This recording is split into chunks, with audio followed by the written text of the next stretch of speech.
حضرت امیر محمد اکرم آوان مد ظلہ العالی دارالعرفان منارہ ضلع چکوال میں سالہ سال سے قرآن و حدیث کے اوپر خطابات کر رہے ہیں اور سلسلہ نقشبندیہ اویسیہ کے مطابق لوگوں کو ذکر الہی کی تربیت دے رہے ہیں۔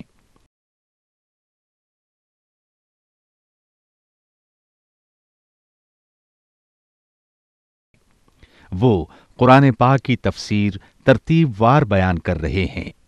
تفسیر قرآن کو وہ موجودہ ملکی اور بین الاقوامی حالات کے مطابق بیان کرتے ہیں۔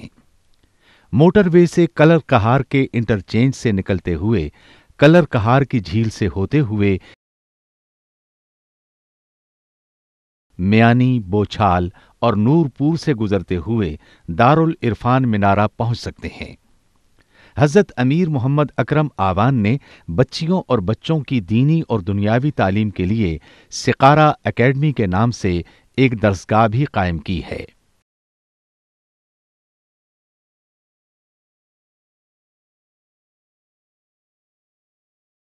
جس کا افتتاح ملک پاکستان کے صدر جنرل محمد ضیاء الحق نے اپنے دست مبارک سے کیا تھا۔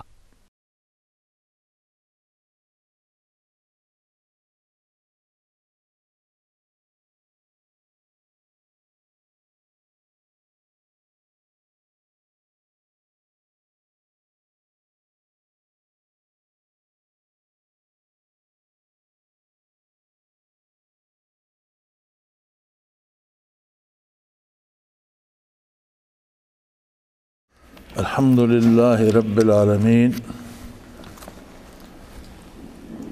والصلاة والسلام علی حبیبہ محمد وآلہ وصحبہ اجمعین۔ اعوذ باللہ من الشیطان الرجیم، بسم اللہ الرحمن الرحیم۔ یسألونک ماذا ینفقون قل ما انفقتم من خیر فللوالدین والاقربین والیتامى والمساکین وابن السبیل وما تفعلوا من خیر فإن اللہ بہ علیم۔ کتب علیکم القتال وهو کرہ لکم وعسى ان تکرہوا شیئا وهو خیر لکم وعسى ان تحبوا شیئا وهو شر لکم واللہ یعلم وانتم لا تعلمون۔ یسألونک عن الشہر الحرام قتال فیہ قل قتال فیہ کبیر وصد عن سبیل اللہ وکفر بہ والمسجد الحرام واخراج اہلہ منہ اکبر عند اللہ والفتنة اکبر من القتل ولا یزالون یقاتلونکم حتی یردوکم من دینکم ان استطاعوا ومن یرتدد منکم عن دینہ فیمت وہو کافر فاولئک حبطت اعمالہم فی الدنیا والآخرہ واولئک اصحاب النار ہم فیہا خالدون۔ ان الذین آمنوا والذین ہاجروا وجاہدوا فی سبیل اللہ اولئک یرجون رحمت اللہ واللہ غفور رحیم۔ اللہم سبحانک لا علم لنا الا ما علمتنا انک انت العلیم الحکیم۔ مولا یا صلی وسلم دائما ابدا علی حبیبک من زانت بہ القلوب۔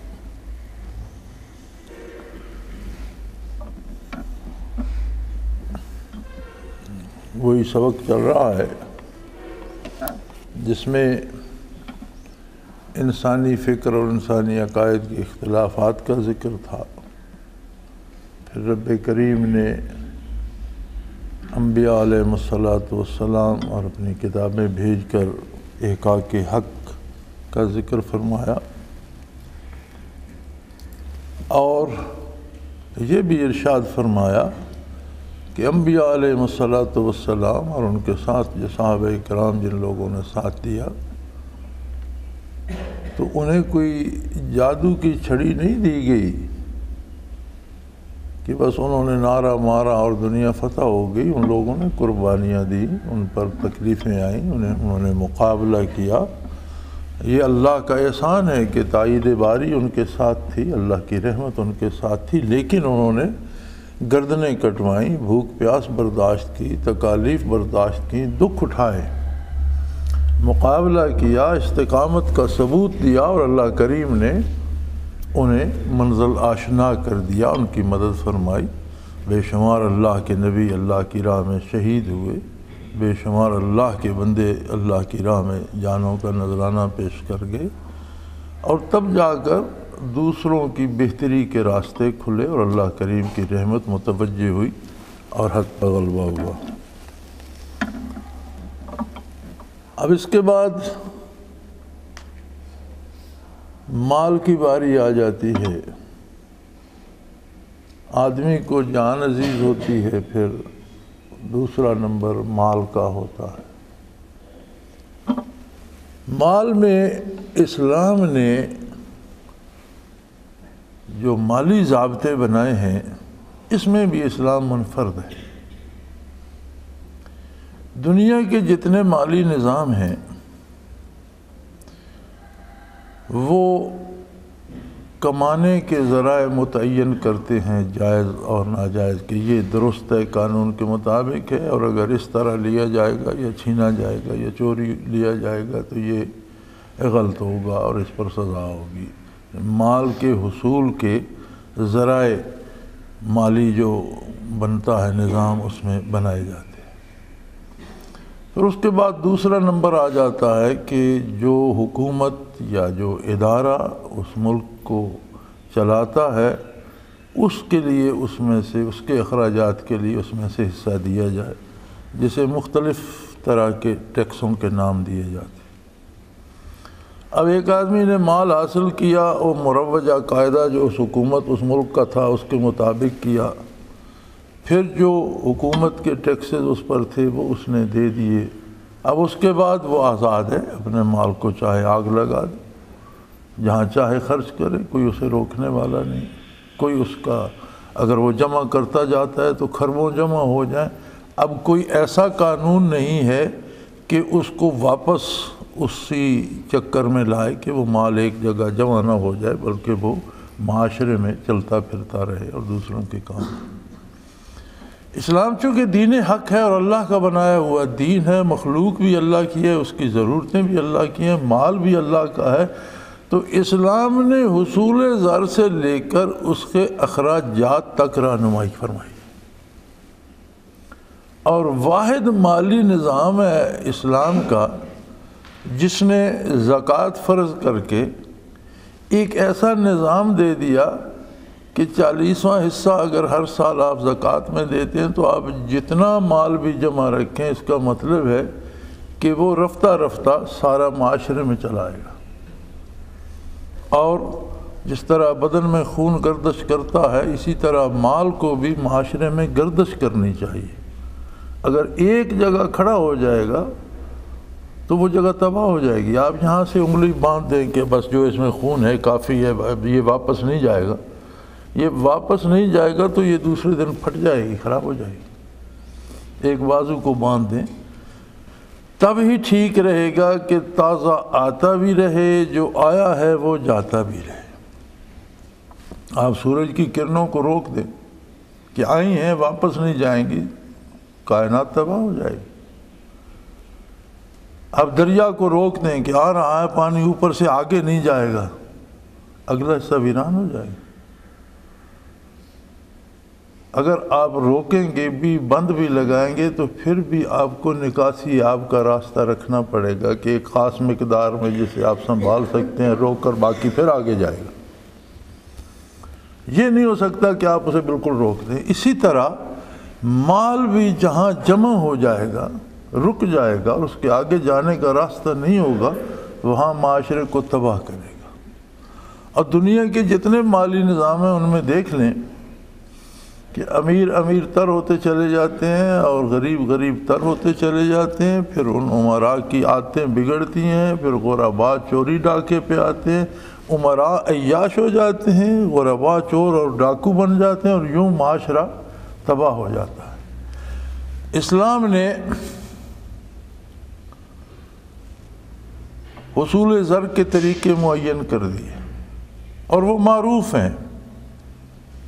تجارت کرتے ہیں، معروف طریقہ ہے، آپ ایک مال خریدتے ہیں، اسے اٹھاتے ہیں، دوسری جگہ لے جاتے ہیں، بیچتے ہیں، اس پر آپ کے اخراجات بھی آتے ہیں، اس پر منافع لینا آپ کا حق بھی بنتا ہے، وہاں کی مارکیٹ کے حساب سے وہ بک جاتا ہے، آپ کو کچھ دے جاتا ہے۔ تجارت ایک معروف طریقہ ہے، ملازمت معروف طریقہ ہے، کھیتی باڑی معروف طریقہ ہے، مزدوری گھر سے کچھ نہیں دیا جاتا، تجارت میں آپ خرچ کرتے ہیں، ملازمت اور مزدوری میں آپ گھر سے پیسہ نہیں دیتے، ملازمت میں آپ اپنی قابلیت دیتے ہیں، علمی، عقلی، اور وہ آپ کو تنخواہ، آپ ان کا کام کرتے ہیں، وہ آپ کو سرمایہ دیتے ہیں۔ مزدوری میں آپ اپنی جسمانی قوت خرچ کرتے ہیں، محنت کرتے ہیں، زمین کھودتے ہیں، دیوار بناتے ہیں، وہ آپ کو اجرت دیتے ہیں، جائز ہوگی۔ کاشتکاری، زمین میں آپ محنت کرتے ہیں، ہل چلاتے ہیں، فصل بوتے ہیں، وہ آپ کو برداشت دیتی ہے۔ یہ 4 معروف ذرائع ہیں۔ کوئی بھی غیر معروف ذریعہ، یہ سیدھا سا مسئلہ ہے شریعت میں، کوئی بھی غیر معروف ذریعہ آمدن کا جو ہے وہ حرام ہے۔ کوئی جادو کرتا ہے، اسے لوگ پیسے دے جاتے ہیں، کوئی تسبیح پڑھتا ہے، لوگ پیسے دے جاتے ہیں، کوئی حصول زر کا چلہ کاٹتا ہے، مصلے کے نیچے سے نوٹ نکلتے ہیں، یہ سارے حرام۔ کوئی مختلف آگیں جلا جلا کر اور مختلف پارے کو جما کے چاندی بنائی، پھر اسے رنگ دے کے سونا بناتا ہے، یہ لگے رہتے ہیں، ایک پورا شعبہ ہے ان کا سونا بنانے والوں کا، یہ لگے رہتے ہیں۔ یہ غیر معروف، یہ غیر معروف وہ ذرائع ہیں جو ہر بندہ نہیں کر سکتا۔ معروف ذرائع وہ ہیں جو ہر ایک کے لیے عام ہیں۔ ملازمت، تجارت، کاشتکاری، مزدوری ہر آدمی کے لیے عام ہے، یہ معروف ہے۔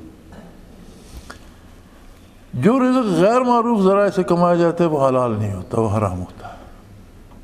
سیدھی سی بات، اسلام نے اس میں کوئی ایج پیچ، کوئی غلط فہمی نہیں رکھی۔ آپ پیسے دے کر سود لیتے ہیں، حرام ہے۔ آپ پیسے خرچ کر کے چیز خریدتے ہیں، منافع پہ بیچتے ہیں، حلال۔ اللہ نے بیع کو حلال کیا اور ربا کو حرام کر دیا۔ کافروں نے کہا نبی یہ بھی تو ایک تجارت ہی ہے کہ ہم اپنا سرمایہ دیتے ہیں اور اس پر منافع لیتے ہیں، اور اسے آپ نے سود کہہ دیا۔ فرمایا حل اللہ البیع وحرم الربا، خرید و فروخت کو اللہ نے حلال کیا اور صرف پیسہ دے کر اس پر زیادتی لینے کو، ربا کو حرام کر دیا۔ آپ کوئی چیز بیچتے ہیں، اس پر منافع لیتے ہیں، درست ہے، آپ نے پیسے خرچ کیے، ایک چیز خریدی، پھر وہ بیچی، اس پر منافع لیا، درست۔ آپ پیسہ دیتے ہیں، پیسے پر منافع لیتے ہیں، یہ جائز نہیں۔ تو جتنے غیر معروف طریقے حصول رزق کے ہیں وہ ناجائز۔ اب اس کے بعد آ گئی ٹیکس کی باری۔ اللہ کریم نے 40% ٹیکس لگا دیا اس سرمایہ پر جو 1 سال آپ کے پاس رک جائے۔ جو سرمایہ آپ کے پاس رک جائے، 1 سال اس پہ گزر جائے، تو 2.5% یا 40 میں سے 1 روپیہ یا 100 میں سے 2.5 روپے وہ آپ کو اللہ کو دینے ہوں۔ اسے زکوٰۃ کا نام دیا گیا کہ مال کو پاک رکھنے کے لیے، مال کو صاف رکھنے کے لیے اس میں چونکہ اللہ مالک ہے اس کا حصہ دیا گیا۔ اب اس کی ایک بہت خوبی تو یہ ہے کہ کسی کے پاس بہت مال جمع ہو گیا، اب اور ہوتا جا رہا ہے، ہر سال وہ 40واں حصہ دیتے ہیں، تو اس کا مطلب ہے کہ 40 سال میں وہ اربوں روپے معاشرے میں نکل جائیں گے۔ وہ مال وہاں جمع نہیں ہوگا، وہ ایک دریا بن جائے گا، پانی آ رہا ہے، پانی جا رہا ہے، ایک جگہ ایک ڈیم بن گیا، لیکن وہ ٹوٹلی رک نہیں گیا، بلکہ جس طرح مال آ رہا ہے اسی طرح مال جا بھی۔ دنیا کے کسی نظام میں یہ نہیں ہے۔ پھر اس کے بعد حکومت وقت کو اجازت ہے معاشرے میں، سب سے پہلے تو یہ جو زکوٰۃ ہے یہ حکومت وقت کا حق ہے اسے جمع کرنا۔ نبی کریم صلی اللہ علیہ وسلم مرکز میں ساری جمع ہوتی تھی، آپ کے عہد پرنور میں خلفائے راشدین کے زمانے میں ساری رضوان اللہ علیہم اجمعین مرکز میں جمع ہوتی تھی۔ بعد میں جب خلافت گئی، سلطنت آئی، تو سلاطین نے کچھ چیزیں جو بدلی، پھر زمانہ دور دراز نکل گیا تو یہ بھی بدل گئی۔ زکوٰۃ کا بھی صحیح طریقہ یہ ہے کہ حکومت کا جو مرکز ہے وہ اسے جمع کرے اور اس میں سے اپنے سارے اخراجات پورے کرے، فوجی ضرورتیں پوری کرے، ہسپتال بنائے، درس و تدریس کے ادارے بنائے، غریبوں کو الاؤنسز دے، جو معاشرے کے پسماندہ لوگ ہیں ان کی امداد کرے، انہیں دے۔ ہاں اگر یہ پورے ملک کی زکوٰۃ یا اسی طرح فصل پہ جو زکوٰۃ ہے وہ عشر ہے، مویشیوں پہ زکوٰۃ ہے، بھیڑ بکریوں پہ ہے، اونٹوں پہ ہے، گائے بھینس پہ ہے، تو یہ مختلف چیزوں میں مختلف انداز سے سالانہ ٹیکس اللہ نے لگا دیے کہ ہر چیز سے، ہر جانور سے، ہر کھیتی باڑی سے، ہر روپے پیسے سے معاشرے میں حصہ جاتا رہے۔ اور حکومت کا کام ہے کہ مرکز اس کو جمع کرے اور حکومتی اخراجات اس میں سے پورے کرے، جس میں حکومتی اخراجات میں جو لوگ بے کس اور بے مایہ ہیں ان کی نگہداشت پہلا حصہ ہے۔ تو جتنے مستحقین زکوٰۃ قرآن کریم نے رکھے ہیں وہ سارے اس میں آ جاتے ہیں۔ مفلسوں کی دیکھ بھال کی جائے، بچوں کی تعلیم کی جائے، مفت کی جائے، زکوٰۃ میں سے کی جائے، بیماروں کا علاج مفت کیا جائے۔ اگر یہ زکوٰۃ پورے ملک کی جمع ہو کر حکومتی اخراجات سے کم پڑتی ہے تو پھر مختلف چیزوں پر حکومت ٹیکس لگا سکتی ہے۔ ٹیکس دو طرح کے ہیں اسلام میں، ایک وہ ٹیکس ہے کہ ملک کے باہر سے کوئی چیز آئی تو حکومت بھی اس پہ ٹیکس لیتی ہے۔ شرعاً حکومت ایک بار اس پہ ٹیکس لے سکتی ہے جب وہ ملک میں داخل ہوتی ہے، اب اس کے بعد اس پہ کوئی ٹیکس نہیں۔ اسلامی قانون میں جب سرحد گزرتی ہے اس کے بعد اس پہ کوئی ٹیکس نہیں۔ اسی طرح اگر کوئی وقتی ضرورت پڑ جاتی ہے، کوئی جنگ ہو جاتی ہے، کوئی وبا پڑ جاتی ہے، کوئی بیماری جیسے یہ زلزلہ آ گیا ضرورت بڑھ جاتی ہے، اس ضرورت کو پورا کرنے کے لیے حکومت اسلامیہ کو اختیار ہوتا ہے کہ وہ ٹیکس لگا دے کسی خاص چیز پر، جیسے تیل کے ساتھ ٹیکس لگا دیا گیا، لیکن وہ تب تک ہے جب تک وہ ضرورت پوری نہیں ہوتی۔ جب وہ ضرورت پوری ہو جائے گی وہ ٹیکس ختم ہو جائے گا۔ وقتی طور پر حکومت کو اختیار دیجیے، اس کے بعد لوگ آزادی سے کمائیں اور زکوٰۃ دیں، اللہ کا حصہ دیں، کاشتکاری کریں اور عشر دیں، کارخانے چلائیں اور زکوٰۃ دیں۔ تو اگر اس نظام میں باقاعدگی لائی جائے تو ہم نے ایک دفعہ اندازہ کیا تھا، ہمارے اندازے میں سارے اخراجات حکومت کے پورے ہو جاتے تھے۔ تو بہرحال اسلام کا مالی نظام جو ہے وہ آدمی کو ایک پیسہ کمانے سے لے کر اس پیسے کو خرچ کرنے تک وہ نظام ساتھ جاتا ہے، رہنمائی کرتا ہے، دستگیری کرتا ہے۔ اور دنیا کا کوئی دوسرا مالی نظام کمانے اور اس کے بعد ٹیکس دینے کے بعد بندے کا ساتھ نہیں دیتا۔ پھر وہ کیا کرتا ہے، اپنی دولت کہاں لٹا رہا ہے، صحیح خرچ کر رہا ہے، غلط کر رہا ہے، کوئی نہیں پوچھتا۔ یہاں اس سوال کا جواب دیا گیا، یسألونک ماذا ینفقون، انفاق ہوتا ہے اللہ کے حکم کی حدود کے اندر خرچ کرنا، اللہ کی پسند اور مرضی کے خلاف خرچ نہ کرنا، یہ انفاق ہوتا ہے۔ یہ کہتے ہیں کہ ہم کیسے خرچ کریں، کس طرح سے کریں؟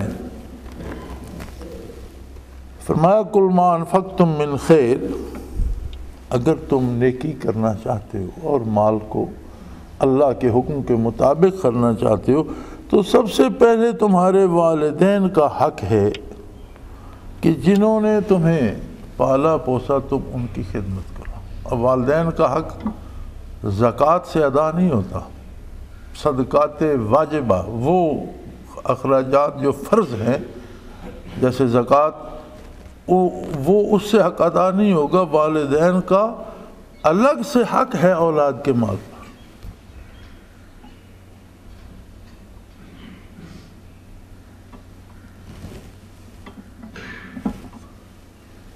تو بیٹا جو کماتا ہے اس پر پہلا حق والدین کا ہے کہ ان کی خدمت کی جائے، ان کی خبر گیری کی جائے، ان کے لباس کا، ان کی غذا کا، ان کی دوا کا، ان کے آرام کا خیال رکھا جائے، اور جو اس پر تم خلوص سے خرچ کرو گے، محبت سے خرچ کرو گے، عند اللہ وہ صدقہ شمار ہوگا اور تمہیں اس کا ثواب ایسے ملے گا جیسے تم اللہ کی راہ میں خرچ کر رہے ہو۔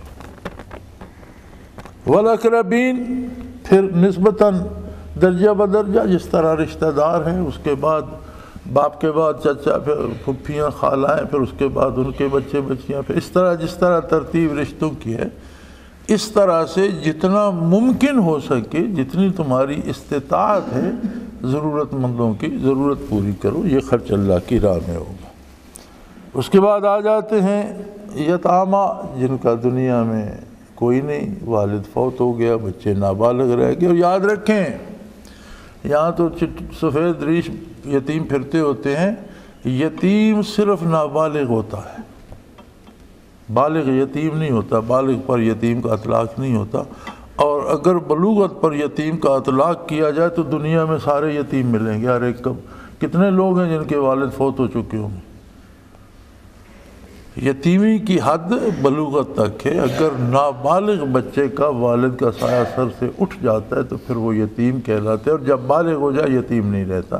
جو حقوق یتیم کی نگہداشت کے شریعت نے دیے ہیں، نابالغ بچہ ان کا مستحق ہوتا ہے۔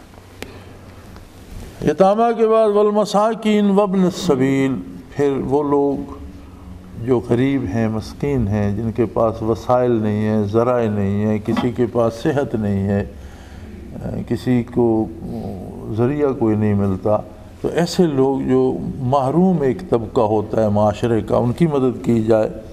وابن السبیل، اور مسافروں کی نگہداشت کی جائے۔ شریعت مطہرہ میں ہر مسافر مستحق ہوتا ہے، اور یتامہ اور مساکین اور مسافر یہ صدقات واجبہ بھی انہیں دیا جا سکتا ہے، اور ان پر وہ لگتا ہے۔ قیدی ہو، اس آزاد کرانے میں، اس کی خدمت کرنے میں، اب خواہ ملک کا وزیر اعظم قیدی ہے تو آپ اس کی مدد کرتے ہیں تو بھی اس پر زکوٰۃ بھی خرچ ہو سکتی ہے۔ اس کے گھر میں جتنا بھی مال ہو، یہاں تو قید ہے۔ کوئی امیر تر آدمی ہے، وہ سفر میں ہے، تو اس کی خدمت کی جائے تو اس میں زکوٰۃ بھی درست ہے، کہ وہ امارت اس کی گھر ہے، یہاں اگر اس کا خرچ کرایا، کسی نے چوری کر لیے، پیسے جیب کاٹ لی، تو وہ امارت اس کے کام نہیں آتی، اس کا حق معاشرے کے ان لوگوں پہ آتا ہے جو خرچ کرتے ہیں۔ وَمَا تَفْعَلُوا مِنْ خَيْرٍ فَإِنَّ اللَّهَ بِهِ عَلِيمٌ، اور یہ یاد رکھو، عمل خیر کبھی ضائع نہیں ہوتا۔ یہ فکر نہ کرو کہ میں نے جو خرچ کیا وہ اخبار میں نہیں آیا، میں نے جو خرچ کیا وہ لوگوں کو اس کا پتہ نہیں چلا، میں نے بتایا نہیں، یا میں نے جو خرچ کیا، جس پر خرچ کیا اسے بھی نہیں پتا میری مدد کس نے کی۔ اللہ کریم فرماتے ہیں اللہ ہر کام کو خود دیکھ رہا ہے، ہر بات کو خود جانتا ہے، اور اگر تم اللہ کی راہ میں اللہ کی رضا کے لیے خرچ کرتے ہو تو پھر یہ اس بات کی فکر، بے فکر ہو جاؤ، اس لیے کہ اللہ کو علم ہے کہ کون کیا کر رہا ہے۔ تمہارے خرچ کو وہ جانتا ہے کہ تم اس کی رضا کے لیے اور اس کی راہ میں خرچ کر رہے ہو، پھر اس کی فکر کرنا تم چھوڑ دو، پھر اس کا اجر وہ تمہیں عطا فرمائے گا۔ جیسے مال خرچ کرنا بھی ایک ناپسندیدہ سی بات ہے، بظاہر کسی بندے کے پاس 100 روپے ہیں، آپ کہتے ہیں 2.5 روپے یہاں رکھ دو، تو اسے وہ 2.5 بھی مشکل لگتے ہیں، یار پہلے تو ایک نوٹ ہے 100 کا، اس میں سے 2.5 تمہیں کیوں دے دوں۔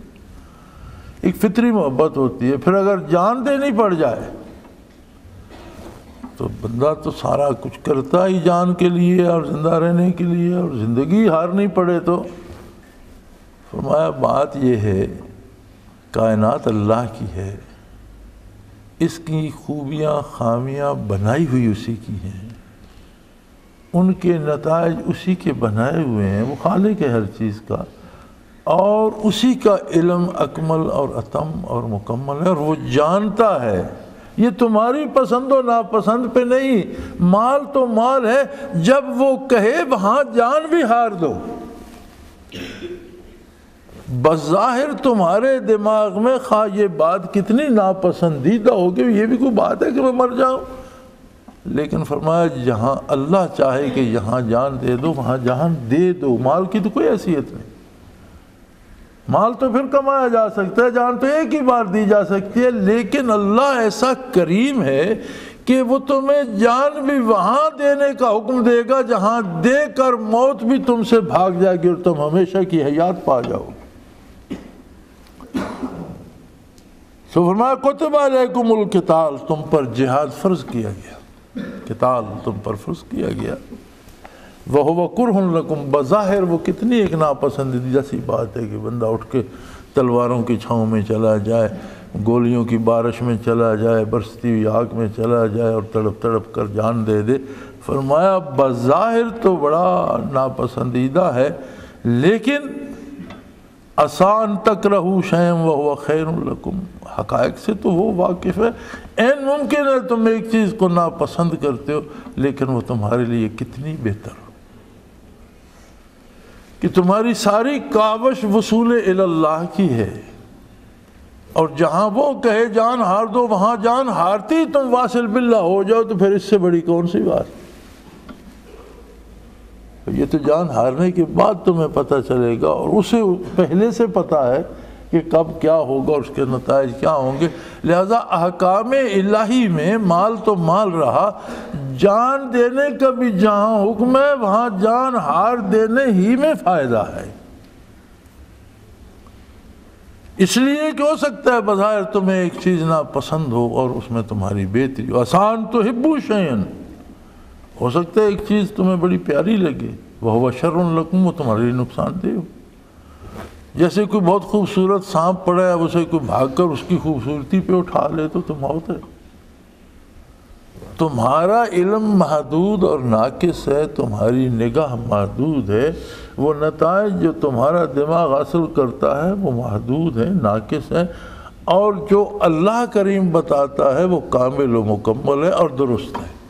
لہٰذا تم پر جہاد فرض کیا گیا، اس لیے کہ اسی میں تمہاری بقا ہے، اسی میں تمہاری اس موت میں تمہاری حیات ہے۔ بڑا خوبصورت مصرع کسی نے کہا تھا، شہید کی جو موت ہے وہ قوم کی حیات۔ ایک بندہ جان ہارتا ہے اور ایک قوم کی رگے جان میں حیات دوڑ جاتی ہے۔ مال تو مال رہا، جہاں جان دینے کی بات آئے تو تأمل نہ کرو، سوچو نہیں، اس لیے کہ تمہاری پسند و ناپسند پہ بات نہیں ہے، تمہاری پسند بھی ناقص، ناپسند بھی ناقص، اس کا علم کامل ہے۔ جب اسے پسند ہے وہی چیز بہترین ہے جو اسے پسند، جو اسے پسند نہیں وہ بدترین ہے۔ کتب علیکم القتال وهو کرہ لکم وعسیٰ ان تکرہوا شیئا وہو خیر لکم وعسیٰ ان تحبوا شیئا وہو شر لکم واللہ یعلم وانتم لا تعلمون۔ اللہ جانتا ہے وہ باتیں جو تم نہیں جانتے۔ تم مخلوق ہو، وہ خالق ہے، ہر چیز کا خالق ہے، موت کا خالق بھی وہی ہے، حیات کا خالق بھی وہی ہے، تمہارا خالق بھی وہی ہے، کائنات کا خالق بھی وہی ہے۔ کس چیز کو کہاں کیا مقام ملے گا یہ جاننا، یہ اس کا کام ہے۔